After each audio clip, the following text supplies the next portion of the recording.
Hello नमस्कार दोस्तों, आज हम एक्सेल के अंदर सैलरी का इंक्रीमेंट डिक्रीमेंट करना सीखेंगे। तो सबसे पहला कॉलम मेरा यहाँ पे इंक्रीमेंट डिक्रीमेंट इन परसेंटेज है।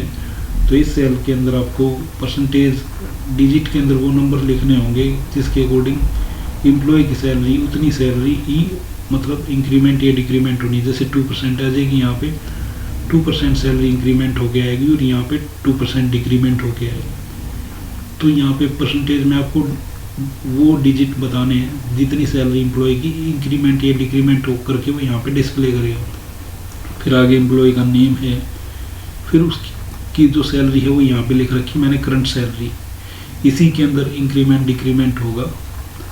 फिर उसके बाद ये वाला सेल है, इसके अंदर मैंने फार्मूला इम्प्लीमेंट किया if C2 it means current salary plus C2 multiply A2 divide by 100 it means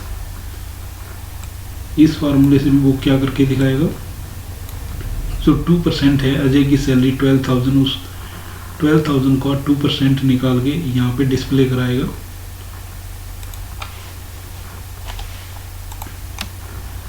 और आप इस फार्मूले को पूरे कॉलम पे इम्प्लीमेंट कर देंगे। फिर सेम यही फार्मूला मैंने नेक्स्ट सेल के अंदर इम्प्लीमेंट कर रखा। आप देख सकते हैं सिर्फ प्लस और माइनस का चेंज ऊपर फार्मूला बार के अंदर हो रहा है, बाकी as it is same formula है। तो यहाँ पे डिक्रीमेंटेड सैलरी आ जाएगी, माइनस की वजह से डिक्रीमेंटेड सैलरी यहाँ पे आएगी 2%। अजय की सैलरी डिक्रीमेंट होके यहाँ आ चुकी है। फिर स्टेटस फॉर फाइनल सैलरी, जो फाइनल सैलरी हमें एम्प्लॉय को देनी है वो इस स्टेटस के ऊपर डिपेंड करेगी। अगर यहाँ पे -1 होता है तो डिक्रीमेंटेड सैलरी यहाँ पे प्रिंट होके आएगा और सैलरी डिक्रीमेंट हुई सैलरी यहाँ पे डिस्प्ले करेगा।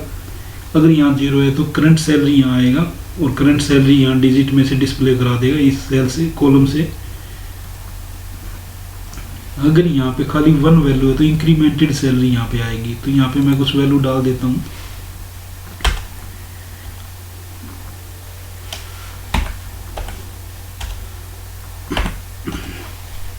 अब मैं आपको ये फार्मूला दिखाता हूँ। इफ F2 इट मीन्स ये वाला cell, if F2 is equal to -1 है तो डिक्रीमेंटेड सैलरी ये टैक्स आएगा। साथ में एंड का सिंबल लगा के मैंने E2 का सेल प्रिंट करा रखा। इट मीन्स ये वाली वैल्यू प्रिंट करके वो यहाँ पे दिखाएगा। पर यहाँ पे -1 नहीं है इसलिए डिक्रीमेंटेड सैलरी उसने नहीं दिखाया। If F2 is equal to 0 है तो करंट सैलरी दिखाएगा, प्लस में C2 की वैल्यू यहाँ पे दिखा देगा। C2 के अंदर करंट सैलरी है और करंट सैलरी का टैक्स यहाँ पे प्रिंट करेगा। एंड का सिंबल लगा के C2 की वैल्यू यहाँ पे प्रिंट करा देगा। फिर अगर ये कंडीशन भी ट्रू नहीं होती तो C2 एक और ये इफ का फार्मूला एक और कंडीशन चेक करेगा। If F2 is equal to 1 है, इफ F2 की वैल्यू इट मीन्स ये वाली वैल्यू 1 होती है तो इंक्रीमेंट से यहाँ पे प्रिंट करके दिखाएगा। Plus D2 it means incremented salary it means ये यहाँ पे प्रिंट करके दिखाएगा, जो कि वो दिखा रहा है। अब मैं इसको नीचे की तरफ ड्रैग कर देता हूँ ताकि सबकी इंक्रीमेंट हुई सैलरी यहाँ पे आ जाएगी, डिक्रीमेंट हुई सैलरी आ जाएगी, जिसकी डिक्रीमेंट होनी उसकी भी आ जाएगी।